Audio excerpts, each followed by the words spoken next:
当代华语动词。华语动词里面，除了最基本的吃、跑、打这类只有一个字元的动词以外，还有大量的两个字元的动词，这是现代华语的一个特征之一，也因此我们一般会叫生词，而不是生字。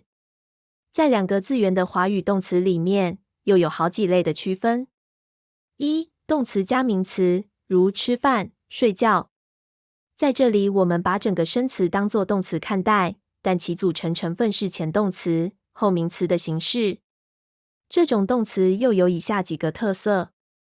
特点一，后面不接受词，因为动词本身已经有一个受词了，所以不能说我吃饭牛肉面，而是要说我吃牛肉面。如果用英语或日语语法，我们也可以说这类的动词是一种不及物动词或是自动词，又如旅行。我们可以说去美国旅行，但不能说旅行美国。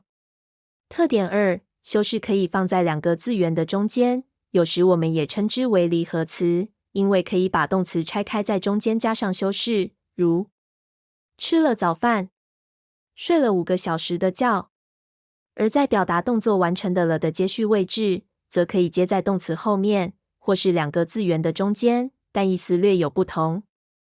睡了觉，睡觉了；吃了饭，吃饭了。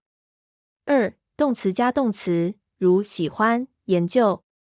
这种动词的特色是，它们两个字元的意思基本上是一样的，其实只是要表达同一个意思。三、副词加动词，如热爱、轻视。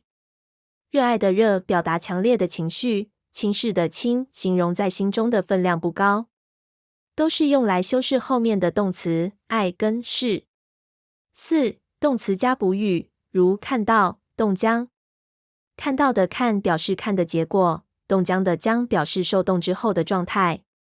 二、三这两类的动词不能在两个字元中间修饰，因为最后两个字都是动词，依照所表达的动作意义，后面可能可以加受词。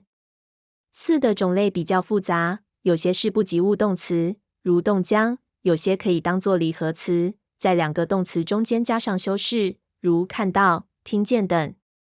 学习华语动词的重点是能确实的表达时态，能在正确的地方插入受词或不插入受词，并能正的加入修饰的副词以及位置。